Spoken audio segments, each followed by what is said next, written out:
네, 반갑습니다.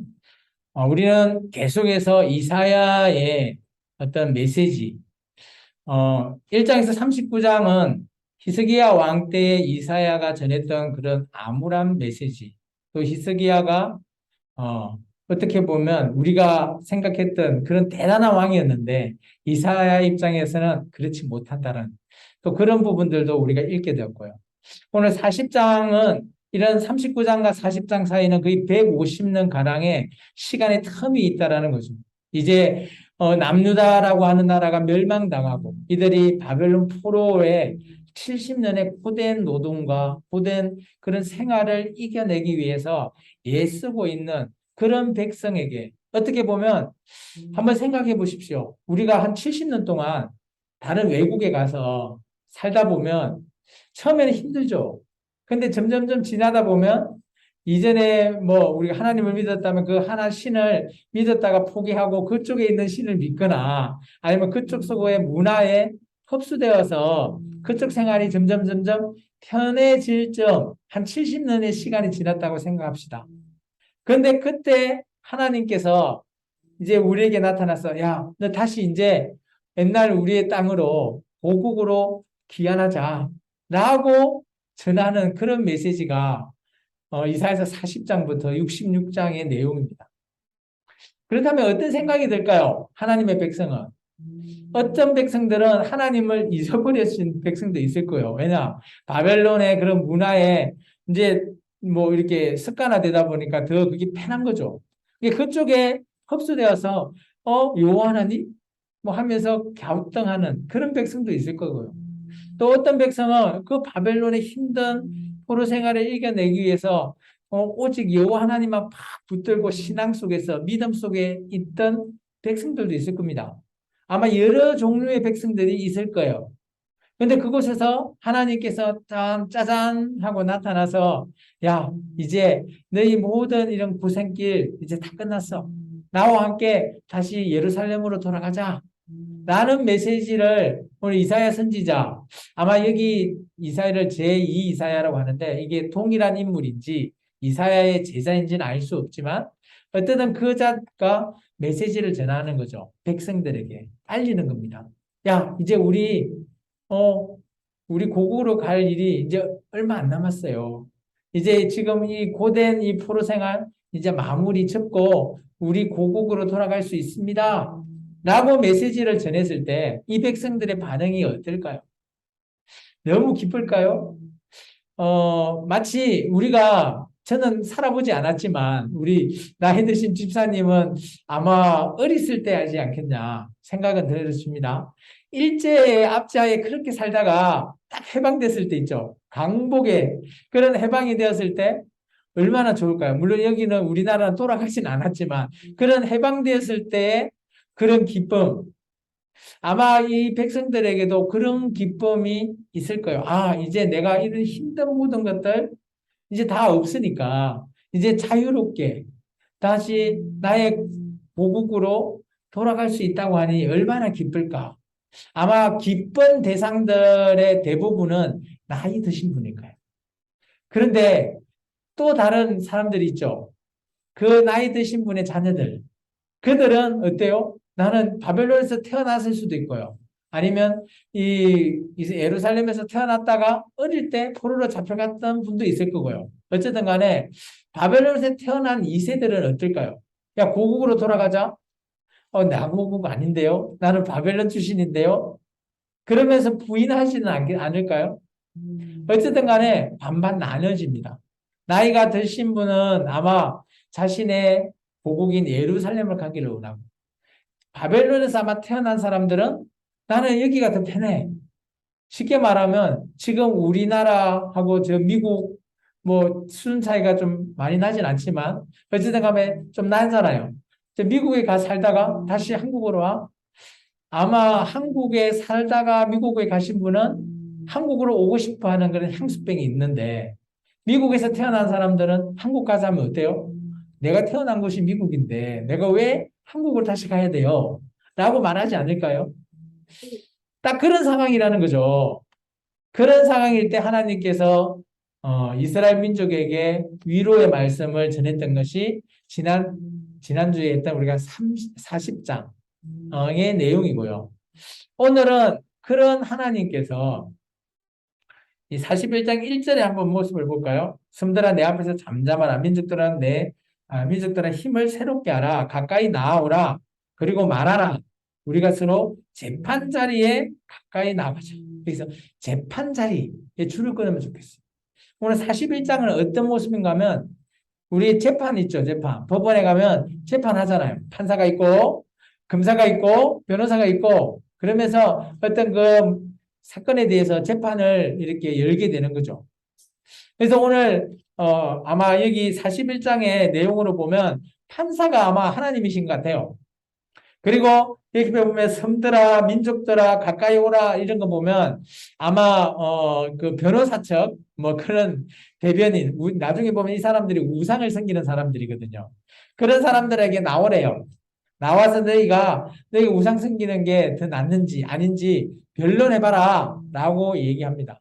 그래서 하나님께서 오늘 이 재판의 주요 그 판결문 아니면 재판에 있는 뭐 이런 안건 이런 거를 보면 내가 이 이스라엘 민족에 힘들고 어려웠던 것 내가 모든 것 다 해결해주고 너희를 괴롭혔던 저 바벨론 내가 다 멸망시키겠다라고 하는 게 오늘 재판에 있는 판결문입니다. 이렇게 하나님께서 판결하시겠다라고 하는 게 오늘 말씀의 주제예요. 그러면서 하나님께서 이렇게 얘기합니다. 여기서 내는 하나님입니다. 내 앞에서 잠잠해라. 이게 하나님께서 하나님의 소개를 합니다. 나는 오늘 모든 이 천지를 만든 그런 하나님을 소개하죠. 그러면서 하나님께서 이렇게 얘기합니다. 내가 한 명을 택하겠다. 그게 2절에 나옵니다. 2절. 동방에서 사람을 일으켜오겠다라는 거죠. 그를 통해서 하나님의 공의를 실현시키겠다. 이 공의가 뭐예요? 오늘 내 백성이 힘들어한 이 피고인, 나 백성, 이스라엘 민족을 힘들게 했던 그 사람들을 오늘 공의로 깨부술 사람이 누구다? 동방에서 온 사람. 우리 동방에서의 줄을 끄고요. 빈칸에 누굴 써야 될지 아시겠죠? 고레스라고 쓰시면 됩니다. 고레스가 바벨론을 멸망시키는 거죠. 이 고레스라고 하는 자를 내가 택해서 하나님의 공의를 실현시키겠다라고 말하는 겁니다. 그러면서 하나님의 자기소개 제가 했다 그랬죠. 그게 사절이에요, 사절. 사절에 보면 하나님은 이렇게 본인을 소개합니다. 줄을 끊으면 좋겠습니다. 처음에도 나요. 나중에 있을 자도 나다. 빈 곳에 이렇게 인용 구절을 좀 쓰시면 좋겠어요. 계시록 좀 많이 있는데 계시록 1장 8절, 22장 13절 여기 가보면 어떤 표현이 있는가 하면 사도 요한이 보던 하나님은 나는 알파요 오메가라 시작과 끝이다 라는 표현을 쓰거든요. 오늘 이런 하나님이 하나님을 소개할 때 나 여호와는 처음이에요. 나중에 있는 모든 자가 나다라는 거죠. 이만큼 하나님을 그 재판석에서 하나님 자신을 이렇게 소개하십니다. 그러면서 오늘 그 피고 측에게 이렇게 얘기합니다. 피고가 있고 가해자 측에 가해자 측이 이제 바벨론 이런 이방 사람들을 가리키거든요. 그런 가해자 측에게 소개하는 것이 5절에서 7절입니다. 섬들이 보고 두려워하며 땅끝에서 무서워하고 떨며 또 이웃에게 가서 그 이웃에게 뭘 해놓은가 하면 목공 이런 걸로 우상을 만들어내요. 그러면 이게 바벨론이나 이쪽 지역에 있는 사람들 가해자 이스라엘 민족을 가해했던 세력들에게 야 너희 거 변론해봐 라는 소리예요. 이게 딱 재판의 모습을 보시면 됩니다. 이게 판사가 가해자 쪽 변호인 얘기하시오. 또 아니면 피고인 척 오늘 뭐 이스라엘 민족을 변호하는 변호인 아니면 검사 뭐 이런 사람들이 변호하시오. 이렇게 하는 그런 모습으로 41장을 읽으면 좀 더 우리에게 와닿는다라고 생각되어집니다. 그러면서 이제 오늘 이제 5절에서 7절은 가해자 측의 주장이고요. 그리고 8절에서부터 16절은 이제 피해자, 이스라엘 민족의 대변을 하는 변호인이 나와서 대변을 한다고 생각하면 됩니다. 우리 피해를 받았던 이 이스라엘 민족은 이런 상황입니다. 라는 것을 변호한다라고 보시고 한번 같이 읽어볼까요? 8절에서부터 16절입니다. 그러나 나의 종 너 이스라엘아 내가 택한 야곱아 너는 벗 아브라함의 자손아 내가 땅끝에서부터 너를 붙들며 땅 모퉁이에서부터 너를 부르고 내게 이르기를 너는 나의 종이라 내가 너를 택하고 싫어하여 버리지 아니하였다 하였노라. 두려워하지 말라. 내가 너와 함께함이라 놀라지 말라. 나는 내 하나님이 됩니다. 내가 너를 굳세게 하리라. 참으로 너를 도와주리라. 참으로 나의 의로운 오른손으로 너를 붙들리라. 보라 내게 노하던 자들의 수치와 욕을 당하는 것이요 너와 다투는 자들이 아무것도 아닌 것 같이 될 것이며 멸망할 것이라. 내가 찾아도 너와 싸우던 자들을 만나지 못할 것이요 너를 치는 자들은 아무것도 아닌 것 같고 허무한 것 같이 되리니 이는 나 여호와 너의 하나님이 내 오른손을 붙들고 내게 이르기를 두려워하지 말라 내가 너를 도우리라 할 것임이라. 버러지 같은 너 야곱아 너희 이스라엘 사람들아 두려워하지 말라 나 여호와가 말하노니 내가 너를 도울 것이라. 내 구속자는 이스라엘의 거룩한 이인이라. 보라 내가 너를 이가 날카로운 새 타작기를 삼으리니 내가 산들을 쳐서 부스러기를 만들 것이며 작은 산들을 겨같이 만들 것이라. 내가 그들을 까부른즉 바람이 그들을 날리겠고 겨울의 바람이 그들을 흩어버릴 것이로되 너는 여호와로 말미암아 즐거워하겠고 이스라엘의 거룩한 이로 말미암아 자랑하리라. 여기 이제 이스라엘 민족을 부르는 표현이 두 가지 표현이 나옵니다. 먼저 8절 한번 보실래요? 8절에 보시면 어떻게 부르는가 하면 이스라엘 민족을 내 종, 그죠? 그리고 내가 택한 야곱, 내가 택한, 그리고 나의 벗 아브라함의 자손. 이런 거 보면 조금 격식 있게, 또 친근감 있게 아마 이 부분은 하나님께서 그래도 이 처음에 우리가 이제 창세기부터 봤을 때 처음에 하나님께서 모세 오경 때 그때의 이스라엘 민족을 부를 때의 모습이지 않겠나라고 생각되어지고요. 그리고 14절 한번 봐보실래요? 이런 표현도 있습니다. 버러지 같은 너 야곱아.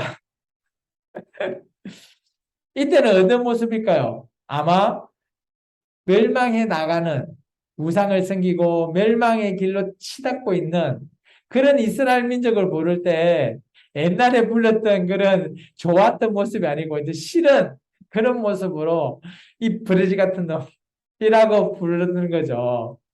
그러면서 오늘 얘기합니다. 하나님께서 두려워하지 말라를 3번이나 썼어요. 10절 두려워하지 말라. 그리고 13절 두려워하지 말라. 14절 두려워하지 말라. 왜 그럴까요? 지금 이스라엘 백성이 바벨론 땅에서 포로를 하고 있으니까, 그죠? 이제 하나님께서, 야, 너 예루살렘으로 귀국시킬 거야. 라고 하는데, 그것이 선지자의 메시지를 듣고, 이거 가능해? 라고 생각하는 거예요. 그리고 혹시 바벨론에게 우리가 그냥 가면 혹시 또 죽임 당하지 않을까? 그런 두려움도 있는 거예요. 근데 하나님께서 두려워하지 말라. 놀라지 말라. 내가 너를 딱 붙잡는다. 오른손으로 내가 너를 딱 붙잡고 있을 것이야. 이스라엘 민족의 성경에서 오른손, 하나님의 오른손이라는 표현들이 여러 곳에 나옵니다. 이 오른손이라는 것은 하나님께서 강력하게 너희를 붙잡아 주겠다. 구원해 주겠다. 라고까지의 표현으로 여기시면 돼요. 이게 하나님께서 이 이스라엘 민족을 구원해서 예루살렘으로 다시 보내주겠다라고 하는 그런 상황에 지금 쓰여지고 있어요. 따라서 이 하나님의 백성 이스라엘 민족은 참 어떻게 보면 이 메시지를 듣고 기뻐해야 되는데 사실 기쁘긴 한데 또 반대편에서는 이것을 하게 될 때 좀 두렵고 떨림 이런 것이 있다라는 거죠. 왜냐? 내 마음대로 못하니까. 포로 생활을 하고 있는데 뭐 예루살렘 다시 간다고? 그런 생각에 두렵고 떨리고 놀라고 그런 반응을 보인다는 거죠. 근데 하나님께서 내가 너를 꼭 붙잡고 있을 거니까 걱정하지 말라라고 말하고 있습니다. 그러면서 15절과 16절은 어때요? 그런 가해자를 내가 이 타작기로 막 우리 밀보리 투수할 때 요즘은 뭐죠? 컴바인인가요? 뭐죠? 이 탕내면 샥 나오잖아요. 옛날에는 타작기 이렇게 돌려서 했죠. 그런 타작기로 오늘 그런 바벨론 이런 사람들 다 타작해 버릴 거야. 그래서 오늘 16절 하반절에 보면 너희들이 하나님으로 말미암아 여호와로 말미암아 즐거워하고 자랑할 것이다. 그 정도가 되는 기쁨을 내가 누리게 해주겠다라는 것으로 설명하고 있습니다. 그리고 오늘 이제 이 하나님의 백성 외에도 어떻게 보면 이 바벨론에 의해서 억압받았던 이방 사람들이 있잖아요. 그런 이방 사람한테도 오늘 메시지를 전합니다. 그 메시지가 17절에서부터 20절이에요. 그런 사람이 어떤 사람인가 하면 가련하고 가난한 자라고 표현되어 있어요. 그 줄을 끊으시면 좋아요. 여기는 이스라엘 민족이 아니고요. 이방 민족인데 이들도 이스라엘 민족과 똑같은 처지에 있는 사람인 거예요. 하나님, 요 하나님을 알지 못하지만 그런 자에게도 하나님께서 혜택을 주겠다라는 거예요. 새로운 환경을 동일하게, 이스라엘 민족과 동일하게 내가 그런 자들은 악한 자가 아니잖아요. 어떻게 보면 바벨론이라고 하는 그런 세력들에게 피해를 입은 또 다른 이스라엘 이외의 민족들, 그런 민족에게도 어떻게 보면 하나님께서 희망의 메시지를 주신다는 겁니다. 그게 17절에서 20절까지 읽어보겠습니다. 가난하고 가난한 자가 물을 구하되 물이 없어서 갈증으로 그들의 혀가 마를 때에 나 여호와가 그들에게 응답하겠고 나 이스라엘 하나님이 그들을 버리지 아니할 것이라.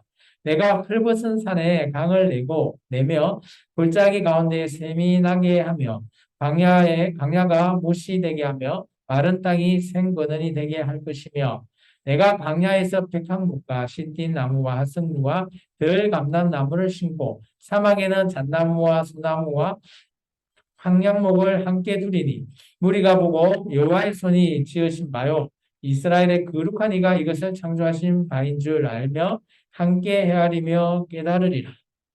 여기 보면 17절에 나 이스라엘의 하나님이 이렇게 표현되어 있잖아요. 그렇기 때문에 지금 가난하고 가련한 자, 이 자는 이스라엘 민족이 아니라는 거죠.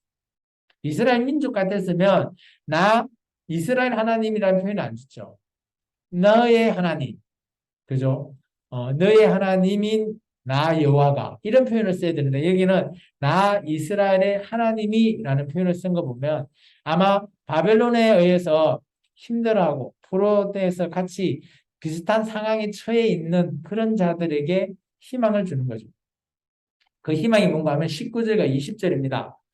광야에 나무들 이런 걸 심는 거 보면 새로운 환경으로 다 바꿔주겠다. 그래서 그들도 함께 자기 나라로 돌아갈 수 있는 기회를 준다. 그런 식으로 해석하는 것이 옳겠다라는 겁니다.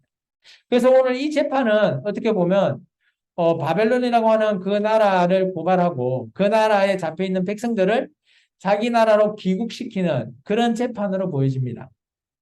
그러면서 아까 얘기했던 5절에서 7절 가해자 측 있잖아요. 바벨론 측에게 그래서 다시 이제 얘기합니다. 바벨 측에서는 너희가 행했던 그런 것들 그거 우상에게 행했던 것에 대해서 한번 발언해봐라. 근데 그것은 아무것도 아니야. 라는 표현을 쓰고 있습니다. 하나님께서. 21절에서 24절까지 읽어볼까요?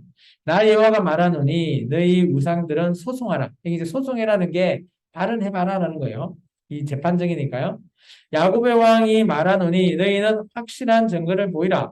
장차 당할 일을 우리에게 진술하라. 또 이전의 일이 어떠한 것도 알게 하라. 우리가 마음에 두고 그 결말을 알게 알아보리라. 혹 앞으로 올 일을 듣게 하며 뒤에 올 일을 알게 하라. 그리하면 너희가 신들인 줄 우리가 알리라. 또 복을 내리든지 재난을 내리든지 하라. 우리가 함께 보고 놀라리라. 보라, 너희는 아무것도 아니며 너희의 일은 허망하며 너희를 택한 자는 가정하니라.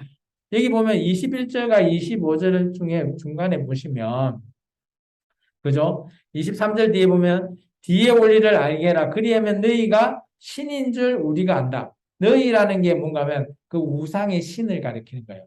우상의 신에게 얘기하죠. 그죠? 증거를 보이라. 너희가 하는 거 진술해라. 그죠? 그리고 너희가 할 수 있는 그런 일을 해봐. 라고 말하는 거죠. 그러면 우리가, 신 맞네. 라고 내가 인정해 주겠다라는 거예요. 그게 쉽게 말해서 바벨론 사람들에게, 야, 너희 신이 행했던 거 증거를 한번 해봐라. 너희 신이 했다라는 거. 그럼 우리가 인정해 주겠다. 그런데 그거 인정 못 한다라는 거죠. 왜냐? 그건 우상이고. 우상은 어때요?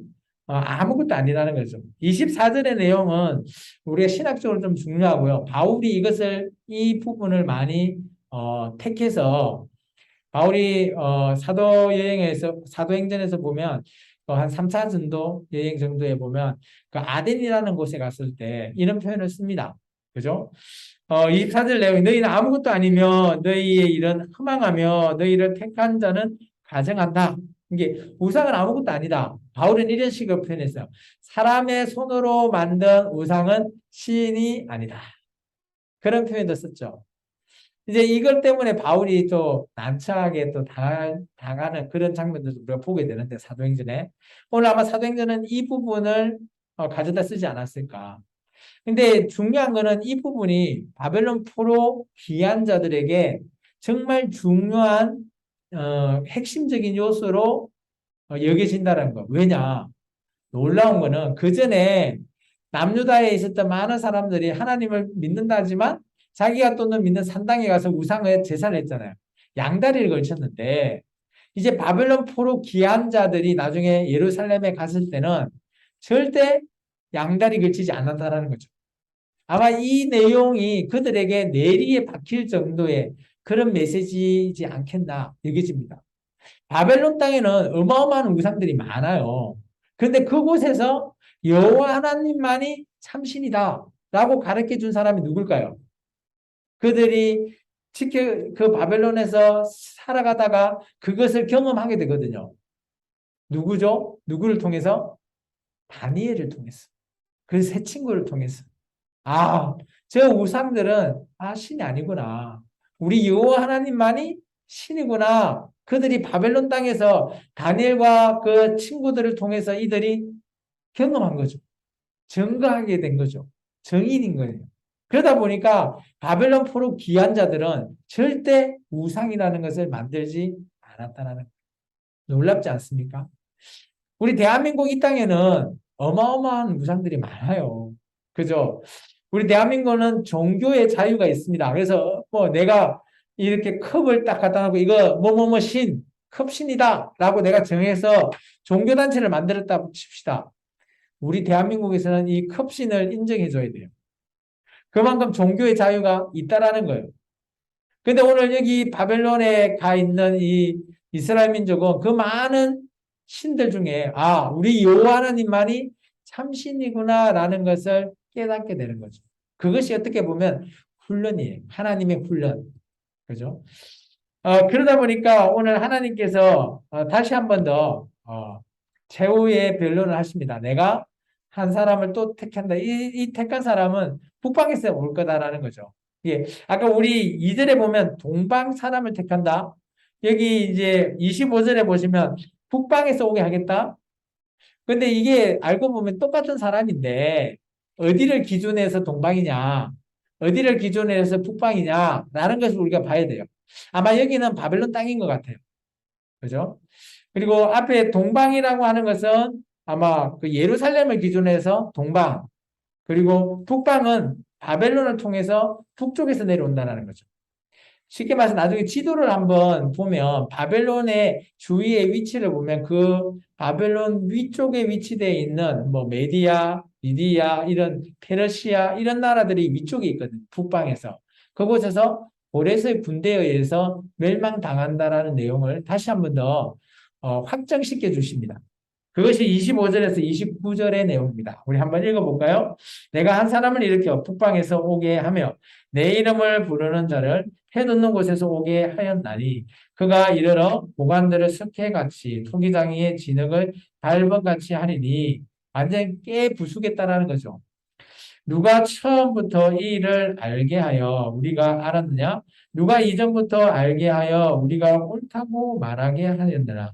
알게 하는 자도 없고 들려주는 자도 없고 너희 말을 듣는 자도 없도다. 내가 비로소 시온에게 너희는 이제 그들을 보라 하였노라. 내가 기쁜 소식을 전할 자를 예루살렘에 주리라.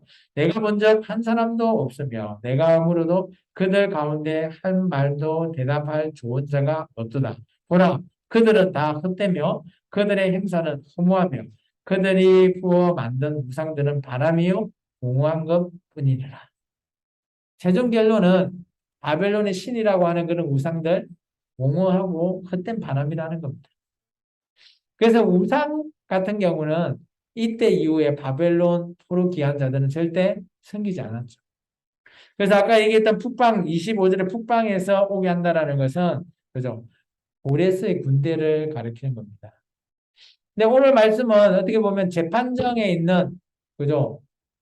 하나님과 그리고 양쪽 가해자와 피해자의 대변 뭐 이런 내용들을 얘기하면서 아마 최종 판결은 오늘 29절이지 않냐. 가해했던 그들 오늘 고레스에 의해서 멸망당할 거고 그들이 믿었던 신은 우상은 허무하고 바람일 뿐이다. 아무것도 아니다. 라는 것이 최종 이 재판의 결론이라는 겁니다. 그러면 우리가 이 41장을 통해서 지금 우리 교회에게는 이 말씀을 어떻게 적용해 볼 수 있을까요? 저는 이 이스라엘 민족이 41장을 통해서 우리 여호와 자기들이 믿는 여호와 하나님 그런 하나님을 좀 바라보고 찾을 수 있기를 원하기 때문에 아마 이사야 선지자가 이런 재판의 과정을 통해서 행사하시는 하나님의 모습, 이런 모습을 메시지로 전하고 있다라고 여기지거든요. 지금 자기들의 환경을 뒤에서 우리를 돕고 있는 신분이 누구다? 바로 여호와 하나님이시다. 라는 것들을 자기 백성에게 알게 하는 그런 메시지다라는 거죠. 그렇다면 오늘날 교회, 대한민국 2022년도를 살아가고 있는 우리 생명나무 교회에게 이 말씀을 과연 어떻게 적용해 볼 수 있을까요? 라고 제가 곰곰이 한번 생각해 봤습니다. 한 세 가지로 정리해 보면 첫 번째, 환경 뒤에 계시는 하나님을 바라보자는 거예요. 우리는 지금 현재 있는 이 환경에만 너무 치우쳐 있으면 뭐 여러 가지 상황, 또 문제들 이런 데 치우쳐 있으면 하나님을 쳐다볼 수도 없고 바라볼 수도 없다라는 거예요. 근데 놀라운 거는 이런 환경, 문제 이런 것들 뒤에는 하나님이 항상 함께 계신다라는 그런 우리의 믿음, 그런 믿음이 중요하다라는 거예요. 그래서 환경 뒤에서 일하고 계시는 하나님을 바라보자, 찾아보자라는 것이 우리에게 적용될 첫 번째 메시지. 두 번째는 하나님은 언제나 우리가 힘들고 어렵고 할지언정 하나님께서는 우리에게 늘 격려를 주시고 소망을 주시는 하나님이라는 거예요. 그런 하나님은 우리에게 꼭 필요한 거죠. 우리가 상처를 입거나 힘든 위기에 처해 있거나 할 때 이런 하나님이 우리에게 필요하다는 거죠. 또 그런 하나님을 우리가 바라보자라는 겁니다. 세 번째는 우상에 관한 내용입니다. 오늘 교회에 나오시는 분은 세상에 많은 우상들 이제 그들도 안 보시는 거 맞죠? 우상은 오늘 말씀의 결론처럼 바람이고 공허한 그런 헛된 것이라는 거예요. 따라서 우리가 믿는 우리 눈에 보이지는 않지만 우리가 섬기고 있고 우리가 경외하는 그런 하나님, 여호와 하나님만이 오직 우리에게 참신다라는 것을 꼭 기억할 필요가 있다는 거죠. 그래서 우리가 야 예수 믿으면 구원 있지 이것만 있는 게 아니라 우리는 우리의 삶 속에서 함께 하시는 하나님, 정말 참 하나님을 우리가 믿고 있고 그에 대한 자부심도 가지고 또 우리가 힘들 때 우리에게 격려해 주시고 또 우리가 하나님 앞에 나아갈 때 하나님께서 우리를 안아주시는 그런 하나님. 그래 눈에 보이지 않지만 그런 하나님을 우리가 믿고 있다라고 우리는 늘 기억하자는 거죠. 우리는 지금 뭐 잘 살고 있잖아요. 힘든 것도 많이 없죠. 물론 문제는 있겠지만 이들 바벨론 포로 귀환 자가 될 이들에게 처해 있는 상에 비하면 월등히 나은 겁니다. 이런 월등한 환경 속에서도 우리가 하나님을 찾고 하나님을 바라본다라는 건 쉽지 않다라는 거죠. 아마 더 부자면 하나님은 더 안 볼걸요. 세상의 돈을 보거나 권력을 보거나 이런 걸 찾지. 근데 우리가 봐야 될 것은 바로 참신인 하나님을 바라보자. 오늘 꼭 기억하시고 한 주간의 우리 삶 가운데 그런 하나님을 찾고 바라보는 저와 여러분의 인생이 되기를 주 이름으로 축원합니다. 기도하겠습니다. 주님 감사합니다.